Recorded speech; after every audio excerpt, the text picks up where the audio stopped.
اس وقت تک سودا صرف نہیں دے گا جب قائد اعظم والی تصویر والا نوٹ آپ اس کو نہ دیں گے۔ شرط یہ ہے کہ وہ اس نوٹ کے اوپر محمد علی جناح کی تصویر ہو اور اسٹیٹ بینک کی مہر ہو، تب چلتا ہے، وگرنہ آپ کوئی کاغذ لے کر جائیں پرنٹ شدہ خوبصورت، تو اس کے بدلے میں آپ کو کچھ نہیں۔ اسی لیے جو عمل آپ اللہ کے ہاں پیش کریں، اگر اس عمل کے اوپر محمد رسول اللہ کی مہر نہ لگی ہوئی ہو تو وہ اللہ کے ہاں قبول نہیں ہوتا۔ اللہ وحدہ لا شریک نے فرمایا لقد کان لکم فی رسول اللہ اسوۃ حسنہ، تمہارے لیے محمد رسول اللہ صلی اللہ علیہ وسلم کی زندگی اسوہ حسنہ ہے، بہترین نمونہ ہے۔ جو محمد رسول اللہ نے عمل کیا ہے، وہ عمل اس جیسا عمل اس طریقے کے مطابق اگر آپ اللہ کی عدالت میں پیش کریں گے تب قبول ہوگا، وگرنہ نہیں ہوگا۔ من عمل عملا لیس علیہ امرنا فہو رد، اللہ کے رسول صلی اللہ علیہ وسلم نے فرمایا من عمل عملا، کوئی آدمی عمل کرتا ہے فلیس علیہ امرنا، اس پہ ہماری مہر نہیں ہوتی، فہو رد، وہ رد، وہ مردود ہے۔ کتنا خوبصورت ہی عمل آپ اللہ کیوں نہ کریں، اگر محمد رسول اللہ نے وہ عمل اپنے قول فعل اور عمل سے نہیں بتایا تو وہ مردود ہے، رد ہے، قابل عمل نہیں ہے۔ وَمَن يَبْتَغِ غَيْرَ الْإِسْلَامِ دِينًا فَلَن يُقْبَلَ مِنْهُ، جو آپ دین اسلام کے علاوہ کوئی عمل پیش کریں گے تو وہ اللہ کے ہاں قبول نہیں ہوگا۔ اور دین دو چیزوں کا نام ہے، یہ بات آپ ذہن نشین کر، دین دو چیزوں کا نام ہے، لا الہ الا اللہ محمد رسول اللہ۔ اور اللہ کے رسول صلی اللہ علیہ وآلہ وسلم نے فرمایا ترکت فیکم امرین لن تضلوا ما تمسکتم بہما کتاب اللہ و سنت رسولہ، میں تمہیں دو چیزیں چھوڑ کے جا رہا ہوں، ان دو چیزوں کو مضبوطی سے پکڑ رکھو گے تو گمراہ نہیں ہوگے۔ وہ دو چیزیں کون سی ہیں؟ کتاب اللہ و سنت رسول، اللہ کا قرآن اور محمد رسول اللہ کا طریقہ۔ یہ طریقہ تا قیامت رہے گا، آپ کی شریعت قیامت تک رہے گی۔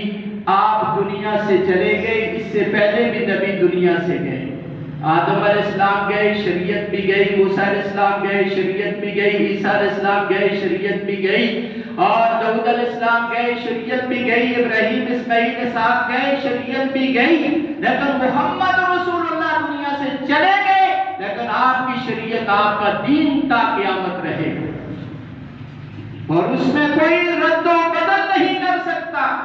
یہ بات آپ ذہن نشین کر لیں، دنیا سازی آپ کر سکتے ہیں لیکن دین سازی نہیں کر سکتے۔ دنیا میں آپ نئے سے نیا گھر بنا سکتے ہیں، نئے سے نئے کپڑے بنا سکتے ہیں، نئے سے نئے باغ ایجاد کر سکتے ہیں، نئی سے نئی چیزیں کر سکتے ہیں۔ دنیا میں پہلے لوگ چراغ جلاتے تھے، پھر لائٹیں آئی، پھر بجلی آئی۔ یہ دنیا میں پہلے لوگ پیادل سفر کرتے تھے، گھوڑوں پر کرتے تھے، اس کے بعد گاڑیاں آئی، جہاز آئے۔ آپ دنیا سازی میں آگے جا سکتے ہیں جتنا، لیکن دین جو 1400 سال محمد رسول اللہ پہلے بتا گئے، اس میں کوئی آپ رد و بدل نہیں کر سکتے، اس میں کوئی نئی چیز ایجاد نہیں کر سکتے، کوئی نئی چیز نہیں بنا سکتے۔ اگر ایسا کریں گے تو اللہ کے رسول ہر خطبے میں فرماتے تھے وَشَرَّ الْأُمُورِ مُحْدَثَاتُهَا، سب سے بہترین امور وہ ہیں جو دین میں نئے نکالے جائیں، اور ہر نیا دین میں کام بدعت ہے، وَكُلُّ بِدْعَةٍ ضَلَالَةٍ، اور ہر دین میں نیا چیز وہ بدعت ہے، اور بدعت گمراہی ہے، اور گمراہی آگ میں جائے۔ دین سازی آپ نمازیں جو 5 تھی 6 کر سکتے ہیں، نہیں، روزے جو 29-30 سے اس میں 42-40 نہیں کر سکتے، نہیں کر سکتے۔ حج کے جو 7 چکر ہیں 8 نہیں کر سکتے، صفا مروہ کے 7 چکر ہیں 8 نہیں کر سکتے۔ زکوٰۃ 2.5% ہے، 3%، 2% نہیں کر سکتے۔ تو پھر 2 عیدیں ہیں، تیسری عید کر سکتے۔ جب نمازیں 5 سے 6 نہیں ہو سکتی، روزے رمضان کے علاوہ شعبان کے نہیں ہو سکتے، شوال کے نہیں ہو سکتے، ذوالحجہ ذوالحج کے نہیں ہو سکتے، حج ذوالحج میں ہے، محرم میں نہیں ہو سکتا، تو پھر 2 عیدوں کے بعد تیسری عید کیسے ہو سکتی ہے؟ کل بدعۃ ضلالہ وکل ضلالۃ فی النار۔ نبی کریم صلی اللہ علیہ وسلم کی حدیث اور خطبے کے مطابق ہر نئی چیز بدعت ہے اور بدعت گمراہی ہے، اور گمراہی کرنے والا بے شک کوئی اچھے سے اچھا عمل بھی کر لے، پر بدعت ہوتی ہے، وہ دین نہیں ہو سکتا، اور بدعتی آدمی کبھی توبہ نہیں کر سکتا۔ جو آج عید میلاد النبی تیسری بدعت جنہوں نے ایجاد کی ہے، وہ ثواب سمجھ کے کر رہے ہیں، وہ ایک بہت بڑا کارنامہ سمجھ کے کر رہے ہیں، وہ کب اس سے توبہ کریں؟ بدعت بندہ ثواب سمجھ کے کرتا ہے، اور جو بندہ ثواب سمجھ کے بدعت کرے اسے توبہ کب کرتا ہے؟ اللہ اکبر۔ شریعت بن چکی ہے میرے بھائیوں، شریعت تیار ہو چکی ہے، اور وہ تیار کس پر ہوئی ہے؟ اللہ تعالیٰ نے محمد رسول اللہ پر تیار کی صلی اللہ علیہ وسلم۔ اور آخری آیت جو اللہ تعالیٰ نے نازل فرمائی، اليوم اکملت لکم دینکم واتممت علیکم نعمتی ورضیت لکم الاسلام دینا۔ اليوم اکملت لکم دینکم، آج کے دن میں نے دین مکمل کر دیا ہے، دین میں کوئی ایسی چیز نہیں رہی، کوئی کمی نہیں رہی، کوئی پیشی نہیں رہی، سارا کا سارا دین محمد رسول اللہ پر مکمل ہو گیا ہے۔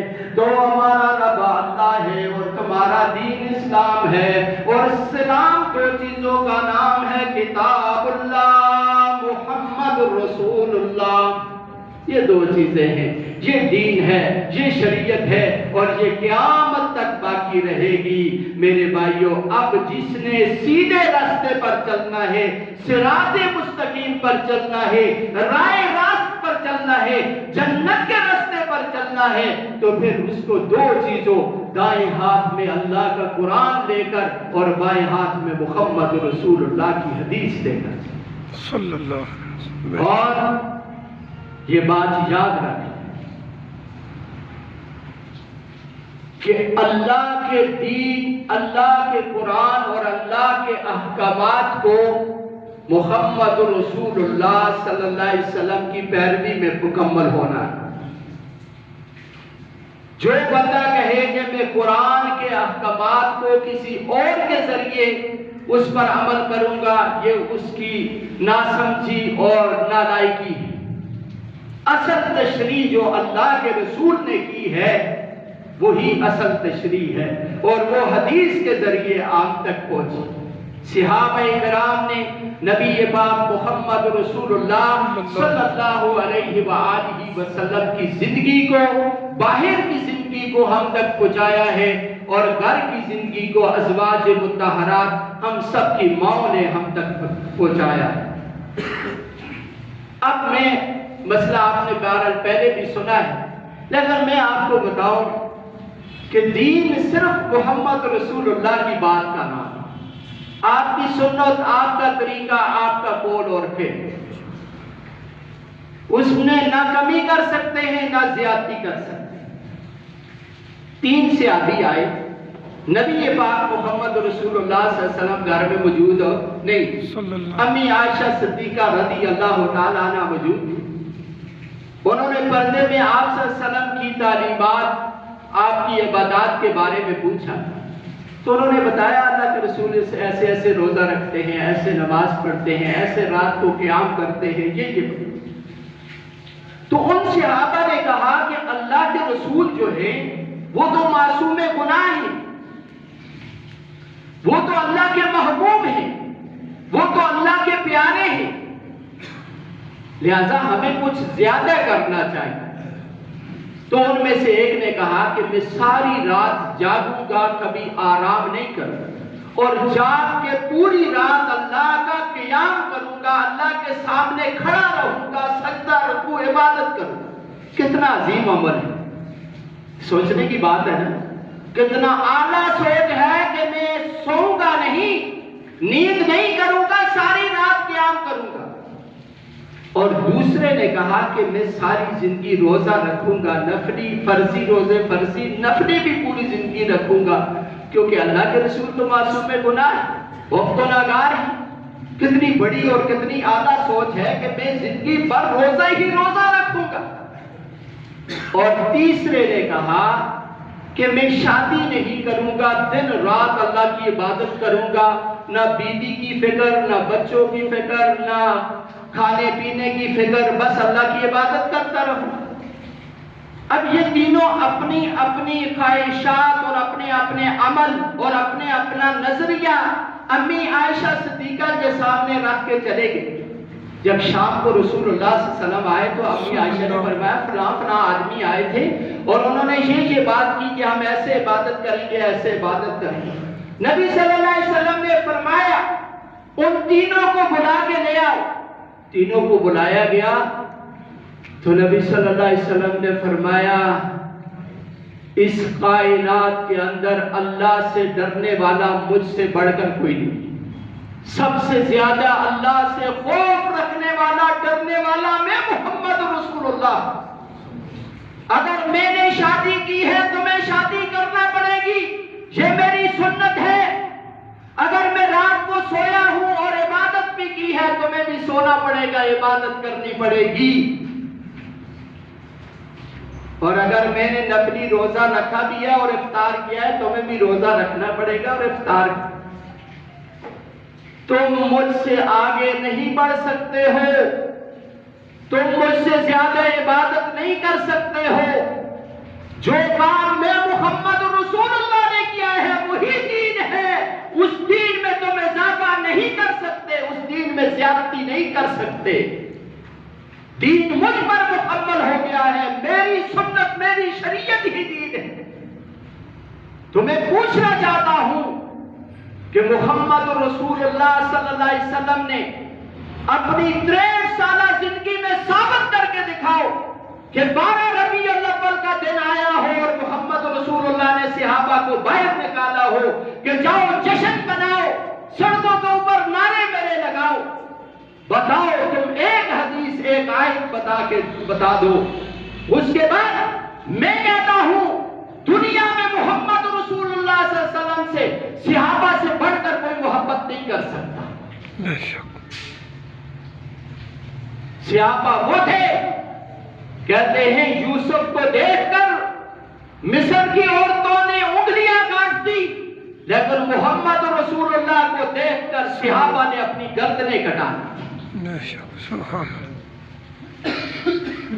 313 تھے، یہ نہیں کہا کہ اللہ کے رسول آگے 1000 ہے، اسلحہ سے لیس ہے۔ محمد کی محبت دین حق کی شرط اول ہے، اس میں ہو اگر خامی تو سب کچھ نامکمل ہے۔ میں کہتا ہوں اگر ہماری لوگ کہتے ہیں کہ آپ محبت نہیں کرتے، اور میں کہتا ہوں جسے محمد کو اپنی جان سے بھی زیادہ محبت دیں گے وہ بے دین، منکر اور کافر۔ کائنات میں محبوب ترین چیز اگر کوئی ہے تو محمد رسول اللہ صلی اللہ علیہ وسلم کی ذات اقدس صلی اللہ علیہ وسلم، اس سے بڑھ کر ہمارے نزدیک کوئی محبوب نہیں ہے۔ ہماری جان، ہماری اولاد، ہماری ماں، ہمارا گھر بار، ہمارا کنبہ، قبیلہ، جتھا اگر قربان کیا جا سکتا ہے تو صرف محمد کی ذات کے لیے قربان کیا جا سکتا ہے۔ اور یہ ہمارا ایمان ہے، ہماری محبت کا تقاضا ہے کہ ہم دنیا کی ہر چیز سے زیادہ محبوب اپنے نبی کو رکھیں۔ کُلٍّ كَانَ آبَاؤُكُمْ وَأَبْنَاؤُكُمْ وَأَزْوَاجُكُمْ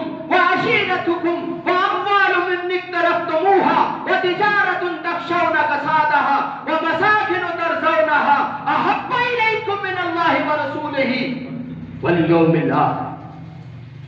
اگر تمہارے مال، تمہاری اولاد، تمہاری بیوی، تمہارے بچے، تمہارے کاروبار، تمہارے مسکن، گھر تمہیں اللہ رسول سے زیادہ محبوب ہے تو پھر اللہ کے عذاب کا انتظار کر دو۔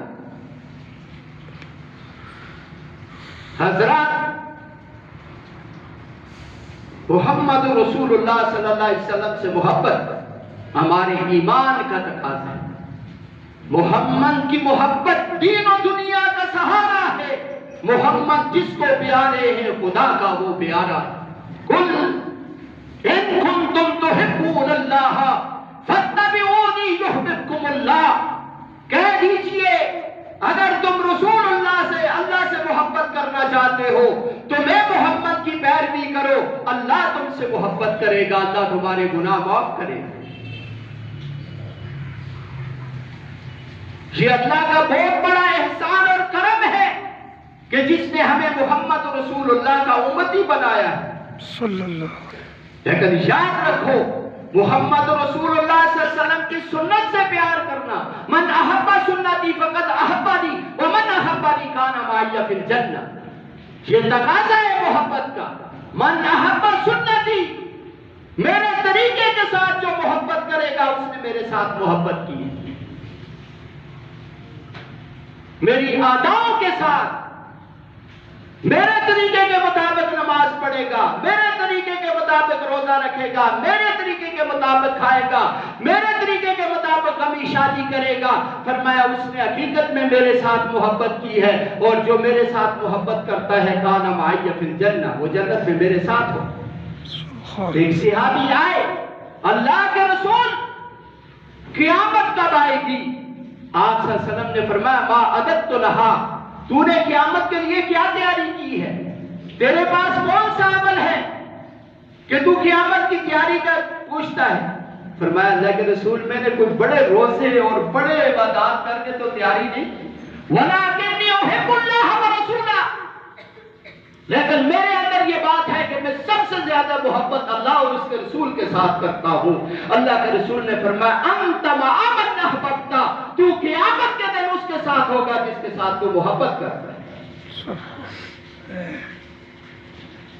ایک اور صحابی آ کر کہتا ہے اللہ کے رسول میں آپ کو دیکھتا ہوں دل چین آرام سکون میں ہوتا ہے، بیوی بچوں کے پاس جاتا ہوں آپ کا خیال آ جاتا ہے، پریشان ہو کر دوڑتا ہوں آپ کے پاس آتا ہوں، پھر سکون آتا ہے۔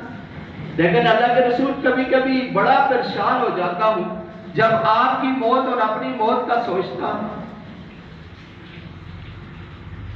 تو سوچتا ہوں اگر آپ جنت میں گئے تو اگر آپ تو جنت میں اعلیٰ مقام پر ہوں گے، اگر میں جنت میں چلا گیا تو میں آپ کے مقام اور مرتبے کو تو نہیں پہنچ سکتا، تو میں آپ کو کیسے دیکھوں گا؟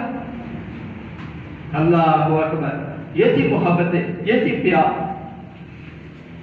اللہ کے رسول پر آیت نازل ہو گئی وَمَن يُطِعِ اللَّهَ وَرَسُولَهُ فَأُولَٰئِكَ مَعَ الَّذِينَ أَنْعَمَ اللَّهُ عَلَيْهِم مِّنَ النَّبِيِّينَ وَالصِّدِّيقِينَ وَالشُّهَدَاءِ وَالصَّالِحِينَ وَحَسُنَ أُولَٰئِكَ رَفِيقًا، جو بھی اللہ اور اس کے رسول کی اطاعت کرے گا وہ کل قیامت کے دن نبیوں کے ساتھ ہوگا، صدیقین، شہداء اور صلحاء کے ساتھ ہوگا، اور بہترین رفیق قیامت کے دن یہی لوگ ہیں۔ نبی سے بڑھ کر کوئی رفیق نہیں ہوگا، شہید سے، صدیق سے اور صلحاء سے بڑھ کر کوئی رفیق۔ تو نبی کی اطاعت اور فرمانبرداری، نبی کے طریقوں کے مطابق کرنا یہ ضروری ہے۔